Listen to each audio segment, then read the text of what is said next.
नमस्कार, मेरा नाम सुसन्ना एक्का है और आज के इस वीडियो में मैं आपको बताने के लिए जा रही हूँ वो शैतान कभी भी नहीं चाहता कि आपको पता चले। इस वीडियो में मैं 2 गलतियाँ बताऊंगी और अगर ये 2 गलतियाँ आप अपने जीवन में कर रहे हैं तो आपको ऐसा करना बंद करना पड़ेगा, वरना आपको बहुत ही ज़्यादा पछताना पड़ सकता है।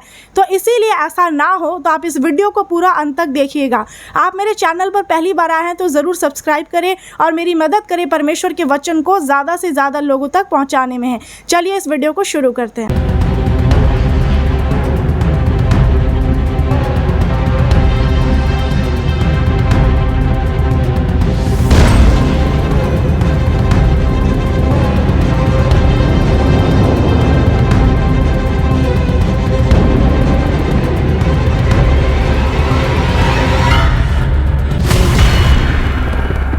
सबसे पहले मैं आपको बताना चाहती हूँ कि अगर आप यहोवा परमेश्वर के नाम पर विश्वास करते हैं तो आपको आगे बढ़ते रहना है। आप सोचते हैं कि मैं कोशिश तो करता हूँ लेकिन बढ़ नहीं पा रहा हूँ, आखिर मेरे जीवन में ऐसी कौन सी रुकावट है जिसके वजह से जो मैं करना चाहता हूँ वो मैं नहीं कर पाता और जो मैं नहीं करना चाहता वो मैं करता हूँ। तो अगर आप ये बात को जानना चाहते हैं, इसका उपाय जानना चाहते हैं, तो आप बाइबल में निकालिए निर्गमन 17 अध्याय। इसमें लिखा है, जब परमेश्वर ने इजराइलियों को मिस्र देश से बाहर निकाला और मूसा के द्वारा परमेश्वर ने इस काम को किया, और जब परमेश्वर ने मूसा के द्वारा इस बड़े काम को किया जो मिस्र में इजराइलियों को इतना सताया जाता था, लेकिन परमेश्वर ने उन्हें बचाया, उस गुलामी से आज़ाद किया, उस कैद से बाहर निकाला। लेकिन भी क्या हुआ, जब वो जंगल में चले गए वहाँ पर लोगों को पानी पीने के लिए नहीं मिल रहा था, इसलिए वो बोलने लगे कि अब हमें पानी कहाँ से मिलेगा। वो विवाद करने के लिए लग गए। इसलिए लिखा है कि इसलिए वे मूसा से वाद विवाद करके कहने लगे, हमें पीने का पानी दे। वो मूसा को बोलने लगे, परमेश्वर की परीक्षा करने लगे कि अब तो परमेश्वर ने हमें यहाँ पर जंगल में तो ले आए, लेकिन पीने का पानी कहाँ से मिलेगा। कई बार ऐसा ही आपके जीवन में भी होता है। सब कुछ जब सही चल रहा होता है, लेकिन जब रुकावटें आती है और बहुत सारी कठिनाइयाँ परेशानियाँ आती है, तब आपको लगता है कि अब परमेश्वर मेरी प्रार्थना क्यों नहीं सुन रहे, वो मेरी मदद क्यों नहीं कर रहे हैं। लेकिन आप कहीं ना कहीं परमेश्वर पर दोष लगाते हैं, आप कहीं ना कहीं कुड़कुड़ाने लग जाते हैं कि जो मैं पहले काम कर रहा था वो ही अच्छा था। और यही काम इजरायली लोग भी करने लगे। जब उन्हें पानी पीने के लिए नहीं मिला तो वो क्या बोल रहे थे मूसा से, तब वे यह कहकर मूसा पर बुड़बुड़ाने लगे, तू हमें बाल बच्चों और पशुओं समेत प्यासा मार डालने के लिए मिस्र से क्यों ले आया है। वही लोग बोल रहे हैं कि हमें मार डालने के लिए यहाँ पर जंगल में ले आए, क्यों, इससे अच्छा तो हम मिस्र में ही थे, कम से कम कोई बात नहीं, हम गुलामी थे लेकिन खा पी तो रहे थे। तो कई बार आप भी ऐसा सोचने लग जाते हैं जब आपका जीवन सीधा सीधा चल रहा होता है और थोड़ी सी रुकावट आ जाती है, थोड़ा सा दुख आ जाता है, थोड़ा सा ऐसा आपको लगता है कि नहीं अब आप आगे नहीं बढ़ सकते, थोड़ा सा लोग आपको कुछ झूठ बोल देते हैं, आपको गिराने के लिए काम करते हैं, तो आप क्या करते हैं, कुड़कुड़ाने लग जाते हैं। जिस तरह से इजरायली लोग बुड़बुड़ाने लगे और वो बोलने लगे इससे अच्छा तो ये था कि हम लोग मिस्र में ही रहते, यहाँ पर क्यों ले आए जंगल में। इसीलिए परमेश्वर भी हो सकता है कि आपकी परीक्षा ले रहे हैं इस बुरे समय में। अगर आपका भी बुरा समय चल रहा है तो आपको इस परिस्थिति में धीरज धरना है, क्योंकि ये परीक्षा परमेश्वर की ओर से है। परमेश्वर भी कई बार आपके जीवन में मुसीबतों को, दुखों को आने देते हैं ताकि आपको और ज़्यादा मजबूत बनाए। लेकिन आप जब मजबूत बनना नहीं चाहते, लेकिन आप क्या चाहते हैं कि आपको हर चीज़ बस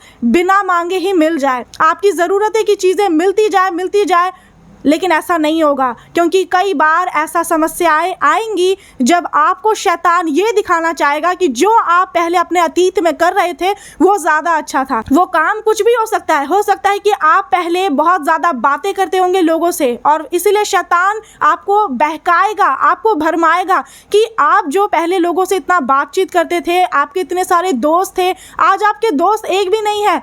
तो इससे अच्छा क्या था कि आपके दोस्त रहते तो आप अपनी प्रॉब्लम्स को शेयर करते, आप उनके साथ इधर उधर घूमने जाते, उनके साथ बहुत सारी बातें करते। तो शैतान आपको ऐसा दिखाएगा, ऐसे विचार आपके मन में डालेगा कि जो आप पहले काम कर रहे थे वो ज़्यादा अच्छा था, आपका पुराना ज़िंदगी ज़्यादा अच्छा था। असलियत ये नहीं है, रियलिटी ये बिल्कुल भी नहीं है, इसीलिए आप उसमें फंस जाएंगे अगर आप उस दलदल में वापस जाएंगे। जिस तरह से एक सूअर होता है, उसको कितना भी आप कीचड़ से बाहर निकाल के सोचेंगे, उसे धो देते हैं, नहला देते देते हैं, लेकिन पता है सबको कि जो सुअर है, जो पिग होता है, उसको वापस उस कीचड़ में ही चले जाना है। लेकिन आपको उसकी तरह नहीं बनना है, आपको परमेश्वर के पीछे चलना है। चाहे कितनी भी रुकावट आए, लोग आपको कुछ भी बोले, परिस्थितियां कैसे भी हो, आपको यीशु मसीह को देख करके चलना है कि मैं अपना जीवन जो जी रहा हूँ उसका मकसद क्या है, यीशु मसीह है।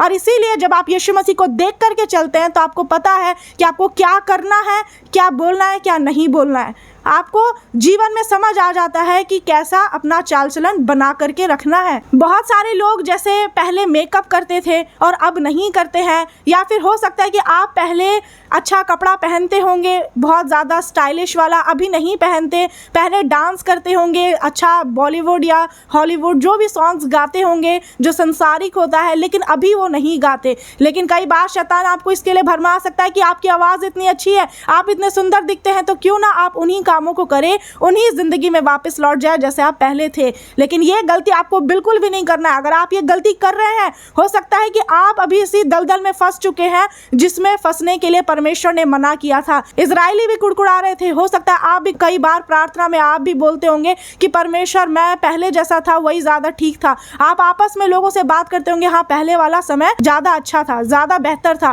पर ऐसा नहीं है। ये सच्चाई नहीं है, ये शैतान की एक चाल है, ये शैतान की एक योजना है ताकि आप आगे ना बढ़ सके, ताकि आप उन कामों को ना करें जो परमेश्वर ने आपके लिए रखा है। क्योंकि परमेश्वर की जो प्लानिंग है आपके लिए वो पहले से ही परमेश्वर को पता है। लेकिन आप क्या करते हैं, आप अपनी इच्छा के अनुसार जब आप चलते हैं, अपने शरीर को देख करके चलते हैं, अपने मन की बात को सुन करके चलते हैं, तो आप गड्ढे में फंसेंगे ही। इसलिए जब आप यीशु मसीह को देखकर चलेंगे, परमेश्वर के वचन पर आप अपने जड़ को मजबूत बनाए रखेंगे, तो कभी भी आप गिर नहीं सकते हैं। इसलिए आपको मजबूत बने रहना है, क्योंकि ऐसा नहीं है कि जब परेशानी आएगी तो परमेश्वर आपको छोड़ देंगे। जैसा कई बार आप सोचते हैं कि परमेश्वर प्रार्थना नहीं सुन रहे, परमेश्वर ने मुझे छोड़ दिया, ऐसा कभी भी नहीं होता है। परमेश्वर हमेशा आपके साथ होते हैं, हर बुरे और अच्छे वक्त में। बस इतना फ़र्क होता है कि आप उनकी आवाज़ को सुन नहीं पाते, आप उन्हें महसूस नहीं कर पाते, आप उनकी सामर्थ्य को देख नहीं पाते, क्योंकि आप उनसे इतना दूर हो गए होते हैं। आप शरीर में तो उनके पास है, लेकिन आपका आत्मा, आपका जो मन है वो इतना दूर है कि आपको परमेश्वर की आवाज़ नहीं सुनाई दे रही है। इसलिए आपको ज़रूरी है कि आप परमेश्वर के और ज़्यादा पास जाए, और ज़्यादा प्रार्थना में मजबूत बने, वचन को पढ़े, उस पर ध्यान लगाए, उसके अनुसार चले, तभी आप परमेश्वर की आवाज़ को सुन पाएंगे और उनके अनुसार चल पाएंगे। आमीन। तो आपने जान लिया इस वचन से कि आपकी पहली गलती क्या है, कि आप कुड़कुड़ाते हैं, जो कि आपको बिल्कुल भी नहीं करना है। अगर अब तक आप ऐसा करते आए हैं तो ऐसा करना बंद करें, क्योंकि परमेश्वर कुम्हार है और हम और आप क्या है, मिट्टी है। हम लोग परमेश्वर की मिट्टी है, वो हमें जैसा बनाना चाहे वो हमें बना सकते हैं। हमारा कोई अधिकार नहीं कि हम अपने सृजनहार परमेश्वर को दोष लगाएं। अब मैं आपको बताना चाहती हूँ कि वो दूसरी गलती कौन सी है जो आपको बिल्कुल भी नहीं करना है, उसे करने से बचना है। उसके लिए आप निकालिए उत्पत्ति 19 अध्याय। अपना प्राण लेकर भाग जा, पीछे की ओर ना ताकना।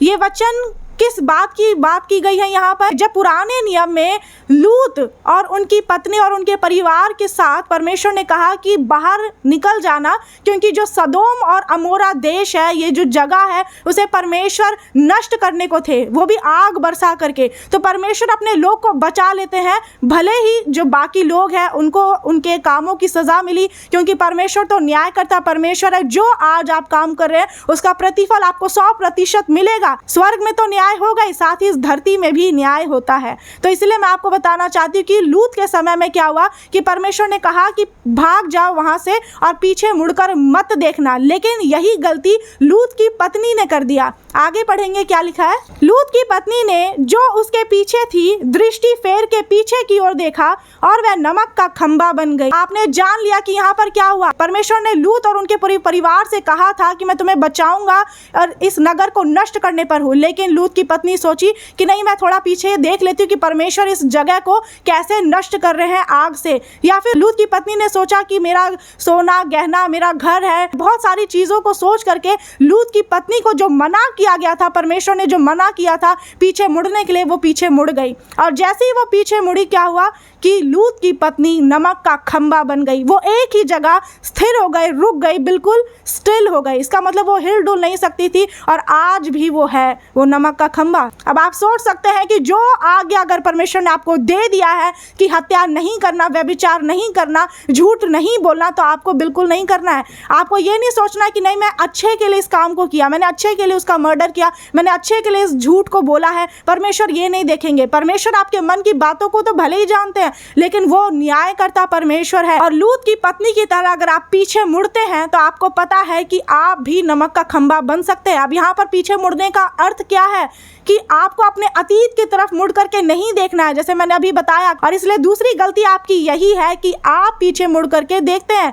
अगर आप लूत की पत्नी की तरह पीछे मुड़ करके देखेंगे अपने अतीत की तरफ, तो आप भी नमक का खंबा बन जाएंगे। इसीलिए आप विश्वास में मजबूत नहीं बन पा रहे, आपका कोई काम सफल नहीं हो रहा, आप बढ़ नहीं पा रहे, क्योंकि आप क्या सोच रहे हैं कि जैसे मैं पहले झूठ बोलता था, आज वैसे आप झूठ बोलना शुरू कर दिए, क्योंकि आपको यही काम अच्छा लग रहा है। आप जैसे पहले जो वीडियोस देखते थे, जो मूवीज देखते थे, जो गेम्स खेलते थे, वही कामों को करना शुरू कर दिए। जो पाप में आप थे, जो बुरी आदतें पहले आपके जीवन में थी, आज भी आप वही कर रहे हैं। लेकिन क्या आप नहीं जानते कि आप मसीह में नए हो चुके हैं? इसलिए वचन में लिखा हुआ है, तुम्हारे मन के नए हो जाने से तुम्हारा चाल चलन भी बदलता जाए। ये नहीं कि आप बोल देंगे कि मैं तो मसीह में आ गया, मैंने बपतिस्मा ले लिया। आप बोलते तो है यीशु मसीह पर मैं विश्वास करता हूं, लेकिन उनके पीछे नहीं चलते। विश्वास करने और उनके पीछे चलने में बहुत बड़ा अंतर है, आपको समझना होगा इस बात को। इसलिए सिर्फ बोलने से काम नहीं होता है, आप क्या कर रहे हैं वो परमेश्वर देखते हैं। इसीलिए जो जिंदगी परमेश्वर ने आज आपको दिखाया है,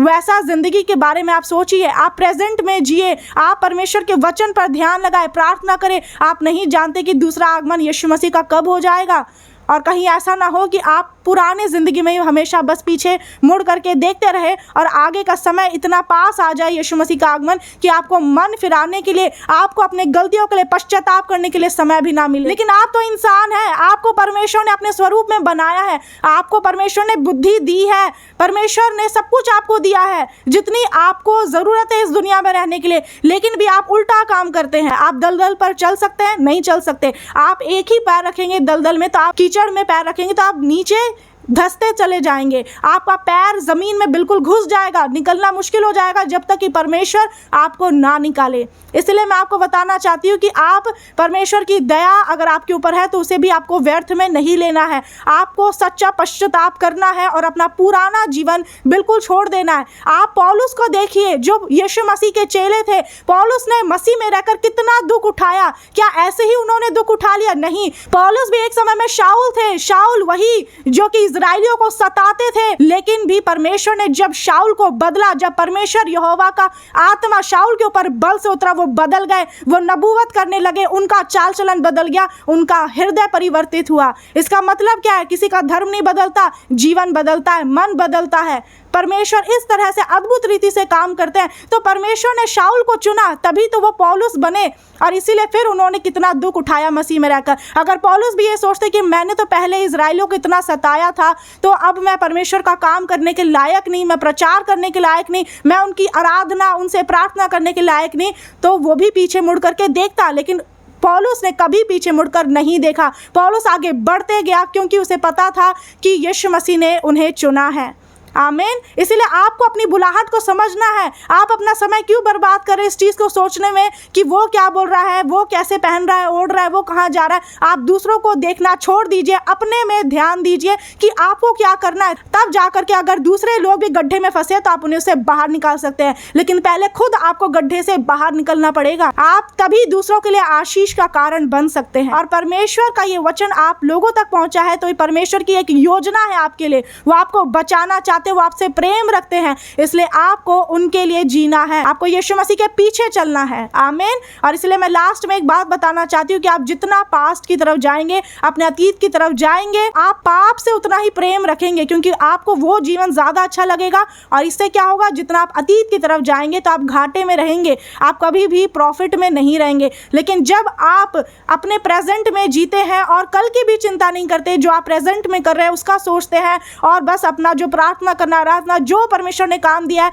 वही सारे धर्म के कामों को खराई से, ईमानदारी से करते हैं तो आप बढ़ पाते हैं, आपका फ्यूचर बेस्ट होता है, क्योंकि जो परमेश्वर की प्लानिंग है आपके जीवन में वो पूरी होती है सही समय पर, सही रीति से, यीशु मसीह नाज़री के नाम में। आमीन। आपकी क्या गलतियां हैं आपको पता चल गया, लेकिन अब मैं चाहती हूँ कि आप मुझे कमेंट करके नीचे लिखें और बताएं कि आप अपने अतीत में है या वर्तमान में, आप अभी भी पास्ट में है या प्रेजेंट में है। मुझे कमेंट ज़रूर करिएगा और इस वीडियो को शेयर करना नहीं भूलिए। अगर आप चाहते हैं कि आप भी दूसरों के आशीष का कारण बने तो इस वीडियो को, परमेश्वर के इस वचन को पूरी दुनिया में फैला दीजिए। God bless you all. परमेश्वर आप सभी को आशीष दे। नमस्कार।